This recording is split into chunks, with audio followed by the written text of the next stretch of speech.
अस्सलाम वालेकुम रहमतुल्लाहि व बरकातुहू। जैसे आपने थंबनेल देखा और टाइटल भी देखा, तो मैं आपके लिए दो वीडियो लेकर आया हूँ ऐसी। एक तो मुफ्ती यूनुस साहब की और एक जो है हमारे हजरत जो है रब में जो बयान करते हैं उनकी बारे में, उनकी जो है क्या तासुरात हैं ऐसे लोगों के बारे में कि जो हजरत जी मौलाना साहब साहब को बुरा बोलते हैं। उन्होंने एक वाक़या सुनाया है इस बारे में, ऐसे लोगों के ताल्लुक से जो लोगों को बुरा बोलते हैं, तो वो सुनते जाइए। फिर उसके बाद मुफ्ती यूनुस साहब का भी जो है मैं आपको एक वीडियो दिखाऊंगा, आपको इसके बाद वो भी देखते जाइए। पहले ये सुनिए, फिर उसके बाद कहते हैं जी कि तबलीगी मरकज दिल्ली के बारे मौलाना साद साहब के बारे में कुछ लोग बुरा भला कहते हैं। अल्लाह सबको हिदायत दे। हमें जिस बात का पता ही नहीं है तो हम बुराई करके क्यों शरीक हैं? एक उसूली बात याद रखो कि एक मसला है, मसलन वो दिल्ली से ताल्लुक रखते हैं, हमें क्या पता है? इसीलिए एक आदमी ने हजरत अब्दुल्लाह इब्न मुबारक जो अमीरुल मोमिनीन है फिर हदीस, इतना बड़ा आदमी है कि हमें हदीस का बादशाह, अमीरुल मोमिनीन का माना ये हो, और ये इतना बड़ा आदमी है कि इमाम बुखारी का भी उस्ताद, और ये इतना बड़ा आदमी है कि उलमा ने लिखा है कि जिसके जिक्र करने से, नाम लेने से भी अल्लाह की रहमत नाज़िल होती है। इतना बड़ा आदमी है। और ये भी आपको सुन के बड़ी खुशी होगी कि इमाम अबू हनीफा का शागिर्द, इमाम बुखारी के उस्ताद है, इमाम अबू हनीफा के शागिर्द रहमतुल्लाह है। उनके बाद एक आदमी आया, उसने कहा हजरत हमारे यहाँ बड़ा इख्तलाफ चल रहा है यजीद के बारे में कि हम क्या कहें, हम उसको फासिक कहें, फाजिर कहें, काफिर कहें, या हम उसको बेगुनाह कहें। ये दो जमातें बन गई हैं और आपस में झगड़ रही हैं। फरमाया मेरे भाई, अल्लाह ने उस वक्त से हमें महफूज रखा, हम उस वाक़े में शरीक नहीं हुए, वरना किसी जमात से तो होते ना, या यजीद के साथ खड़े होते या हुसैन के साथ खड़े होते। जब उस बात से अल्लाह ने हमें बचा लिया है तो अब अपने फतवे लगा कर क्यों अपने आप को गुनाह करते हो? अल्लाह जाने, अल्लाह का काम जाने। अल्लाह तबारक व तआला की किसी की मौत के बाद क्या पता होता है। एक आदमी बिल्कुल काफिर होता है, आखिरी घड़ी में अल्लाह इस्लाम नसीब कर देता। एक आदमी बहुत बड़ा डाकू है, कातिल है, अल्लाह ने तौबा की तौफीक दी, तौबा की मर गया। उनके मामलात को छोड़ो, अल्लाह जाने, अल्लाह का काम जाने। हम क्यों बहस करें? हम बहस करके अपने आप को उसमें शामिल क्यों करें? वजह क्या है? और दूसरा उन्होंने कहा कि ये भी याद रखो कि यजीद जो हैं ये हजरत हुसैन के बड़े करीबी रिश्तेदार हैं। हजरत हुसैन इब्ने अली इब्ने अबी तालिब हैं और यजीद इब्ने मुआविया इब्ने अबी सुफियान है, ये तो करीबी रिश्तेदार हैं। तो इनके मौजू को छोड़ दो। इसलिए मेरा भाई, अगर दिल्ली के उस मरकज के बारे में कोई बातें हैं, अल्लाह हिदायत दे, हमें कोई पता नहीं। बहरहाल जो हक पे हो अल्लाह उसकी मदद करे, और जो गलती पे हो अल्लाह उसको हिदायत। मौलाना साद अहमद की इमारत के बारे में ये तो आपने जैसे सुना, हजरत ने फरमाया कि किसी को बुरा कहना कैसा है, तो हजरत जी मौलाना साहब साहब को लोग जो है कैसे कैसे अल्फाजों के साथ जो है उनका नाम लेकर उनकी जो है सिफात को जो है ठेस पहुंचा रहे हैं, यानी उनकी जो है ऊपर बदगुमानी, उनके जो है उनको गुनाह का इल्ज़ाम, और यह है पता नहीं अल्लाह बल्ला क्या क्या कर रहे हैं। लेकिन अल्हम्दुलिल्लाह कभी आपने जो है किसी तबलीगी के यानी कि मरकज़ के जो साथी हैं, निज़ामुद्दीन मरकज़ के ताबे जो काम कर रहे हैं, कभी किसी के मुंह से जो है आपने शूरा वालों का जो है बुराई नहीं सुनी होगी, क्योंकि हमारे लिए सब बुजुर्ग हैं, चाहे वो शूरा वाले हों चाहे मरकज़ निज़ामुद्दीन वाले हों, लेकिन काम हमारा जो है वो निज़ामुद्दीन मरकज़ के ताबे हैं। तो बात बोलने की यह है कि हजरत फरमा रहे थे कि हमें क्या लेना देना है इस बात से कि कौन हक पे है कौन ना हक पे है, क्या होगा उनका वो अल्लाह जाने, वो अल्लाह का उनके बीच का मामला है, हमें इससे क्या लेना देना है। क्यों जो है ऐसे अल्फाजों के साथ उनके साथ जोड़ा जाए कि जिससे हमारी ज़बान ख़राब हो और हमारी आखिरत ख़राब हो। हमें तो काम करना है, काम को तो सब हक मानते हैं, तो फिर काम करने वाले की जो निस्बत है उनको क्यों बुरा बोल रहे हो। काम करते जाओ, जो हक पे होगा, जो ना हक पे होगा, अल्लाह हिसाब ले लेगा, हमें उससे क्या करना है। अब दूसरी वीडियो में आपको दिखा रहा हूँ, वो देखते जाइए। जमात वालों से दूसरा सवाल जो उनका था, मुदर्रिस हजरात देहातों में बहुत ज़्यादा परेशान हैं, तबलीगी हजरात उन्हें ज़बरदस्ती जमात में भेजते हैं। देखिए ये जुल्म है, तशद्दुद है। जो लोग मकतब में पढ़ा रहे हैं, कुरान पढ़ा रहे हैं या हिफ्ज़ पढ़ा रहे हैं, वो दीन का सबसे आला काम कर रहे हैं, सबसे बेहतरीन काम कर रहे हैं। मुफ्ती साहब ने कहा, मैं कुछ बात जवाब दूंगा कि कुछ लोग जो हैं मदरसे में जाके जुल्म सितम कर रहे हैं, ज़बरदस्ती कर रहे हैं, जमात में निकलो बल्कि। तो तबलीग का कोई साथी भी, यहाँ तक कि उलेमा तो छोड़ो, हुफ़ाज़ तो छोड़ो, मदरसे के लोग छोड़ो, एक आम इंसान को भी ज़बरदस्ती जमात में नहीं निकालते। मैं खुद जो है जितनी बार मैं कभी कभी नहीं जाता हूँ, मेरे मस्जिद के साथी कभी भी ज़बरदस्ती नहीं करते। मैं 1 साल रेगुलर जमात में नहीं गया कर्जे की वजह से, तो कभी मेरे साथी का आकर मुझे जो है तंगी में नहीं डाले, मुश्किल में नहीं डाले, और आकर कभी मेरी जो है तश्कील सख्त वाली तश्कील नहीं करे।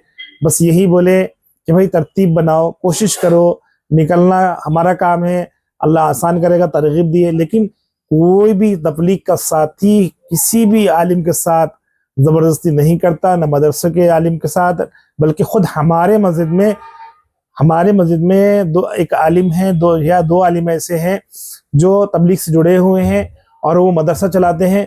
हमने कभी उनके साथ जो है कोई ज़बरदस्ती नहीं करी, और वो अल्हम्दुलिल्लाह मदरसा चलाते हुए तबलीग में साथ देते हैं, इज्तिमात में शिरकत करते हैं। जब उनको वक्त मिलता है वो 3 दिन चले जाते हैं, जब उनको वक्त मिलता है 40 दिन चले जाते हैं। हम उनके साथ जोर जबरदस्ती नहीं करते, बल्कि हिकमत के साथ बस जैसे सबको दावत दे रहे हैं वैसे दावत देते हैं। ये इनका बहतान है, ये इल्ज़ाम है।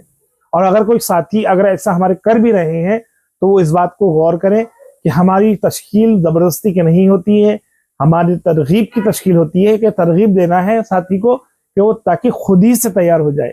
अब आगे सुनिए। ये हवाई फायरिंग नहीं कर रहा हूँ, ये हजरात तो हवाई फायरिंग करते हैं, उल्टी सीधी मनगढ़ंत हदीसें बयान कर देते हैं। खैरुकुम मन तअल्लमल कुरआन व अल्लमा, ये बुखारी की रिवायत है और सही हदीस है कि तुम में से सबसे बेहतर शख्स वो जो कुरान को सीखे, वो कुरान को सिखाए। दुनिया का सबसे बेहतरीन अमल कुरान को सीखना और सिखाना है। तो इसलिए जो कुरान को सीख रहे हैं और सिखा रहे हैं उनको जमात के लिए मजबूर करना ये बिल्कुल गलत है, ये ज़्यादती है। अगर ये लोग जमात में चले गए तो अब हाँ, मुफ्ती साहब ने कहा कि एक हदीस उन्होंने पेश करी कि सबसे बेहतरीन इंसान वो है जो कुरान सीखे और सिखाए। इसमें कोई शक नहीं, बुखारी शरीफ की यह हदीस है जो हमारे मुफ्ती साहब ने बताई कि बेहतरीन शख्स वो है जिसको फरमाया नबी सल्लल्लाहु अलैहि वसल्लम, जो बेहतरीन शख्स कि जो कुरान सीखे और सिखाए। तो ये तो है हदीस, और इससे कोई इनकार नहीं कर रहा कि भाई जो इंसान कुरान सीख रहा और सिखा रहा है उसको भी बेहतरीन कहा गया। लेकिन इस हदीस से इस बात का इनकार नहीं किया जा सकता कि दावत व तबलीग का काम करने वाले का मुकाम कम है। बल्कि हदीस में तो तारीफ कुरान वालों की आई है, लेकिन हदीस में कुरान सीखे और सिखाए, लेकिन कुरान के अंदर तो खुद उस काम को करने वालों की तारीफ आई है कि उससे बेहतरीन किसकी बात हो सकती है जो अल्लाह की तरफ बुलाए और खुद भी अमल करे। ये दावत व तबलीग का काम है, और तुम बेहतरीन उम्मत हो जो एक दूसरे की नफर आसानी के लिए निकाली गई हो, जो नेकी का हुक्म करती हो, बुराई से रोकती हो। ये कुरान की तारीफ है। तो उस हदीस से भी इनकार नहीं है, लेकिन इसको भी ना जो है इग्नोर ना करें कि कुरान के अंदर दावत का काम करने वाले का भी अफजल मुकाम दिया गया है, ना कि उनको उनके दर्जात को गिराया गया है। क्योंकि ये भी एक काम है, मदरसे का भी एक काम है और दावत व तबलीग का भी एक काम है। आज जितने भी मदारिस अल्हम्दुलिल्लाह में मदरसे में पढ़ रहे हैं, अल्हम्दुलिल्लाह ये दावत व तबलीग की ही निस्बत है जो आज मदारिस भरे हुए हैं। लोग जो है अपने बच्चों को दीनदार बना रहे हैं, वरना एक दौर था कि जो है लोग मस्जिदों को नहीं भेजाते थे अपने बच्चों को। आज अल्हम्दुलिल्लाह लोग बाशऊर हो रहे हैं इस दीन की निस्बत से, तबलीग की निस्बत से, इसलिए आज मदारिस भरे हुए हैं। मदारिस भर जाने पे आप बोल रहे हो कि भाई तबलीग से काम खराब हो रहा है मदारिस का। तबलीग से मदारिस का काम खराब नहीं होता, बल्कि तबलीग से मदारिस को कुव्वत मिल रही है, लोग तलबा ज्यादा मिल रहे हैं। और रही बात वक्त लगाने की, देखो जिसको वक्त है वो बराबर वक्त लगा रहा है। कम से कम 45 से 50 हजार उलेमा, 45 से 50 हजार उलेमा जो है तबलीग में मुतहरिक हैं, जो वक्त लगा रहे हैं। तो ये फिर वक्त कहाँ से निकाल रहे हैं? अब कोई ना निकाले वो उसकी मर्जी, जो अपनी मर्जी से लगा रहा है उसको तो जो है आप गलत नहीं कह सकते ना। जो नहीं लगाना चाह रहा हम उसको छेड़ते भी नहीं है। खुद हमारे बड़े फरमाते हैं कि उलेमा से सिर्फ दुआ की तश्कील करना है। उलेमा की तश्कील उलेमा ही करते हैं, या कोई बहुत जिम्मेदार साथी जाके तश्कील करते हैं, वो भी इस तरह की कि भाई जिस तरह के किसी इंसान से दुआ ली जाती है। हमारे खुद मस्जिद के अंदर हमारे हल्के के अंदर 1 साल लगाए हुए आलिम है और 1-2 साल लगाए हुए आलिम है अल्हम्दुलिल्लाह, या 1 साल लगाए हुए। अभी आगे सुनिए। तो उम्मत के नौनिहालों को कुरान कौन पढ़ाएगा? तो दीन तो सिमट कर रह जाएगा, दीन मिट जाएगा। तो इनका ये करना बिल्कुल ज्यादती है, गलत है। ये दीन का काम नहीं कर रहे हैं। जो मदारिस वाले हैं ये उनका काम नहीं है। मदारिस वाले अपना बच्चों को पढ़ा रहे हैं। अगर कोई फारिगुल बाल है, उसके पास वक्त है, छुट्टियों में अगर वो चला जाए और उस जमात के साथ जुड़े, सादियानी की जमात के साथ तो बिल्कुल ना जुड़े, तो गुमराह है। अलबत्ता शूरा वालों के साथ जुड़कर काम किया जा सकता है, मशरूत काम, अगर वो भी।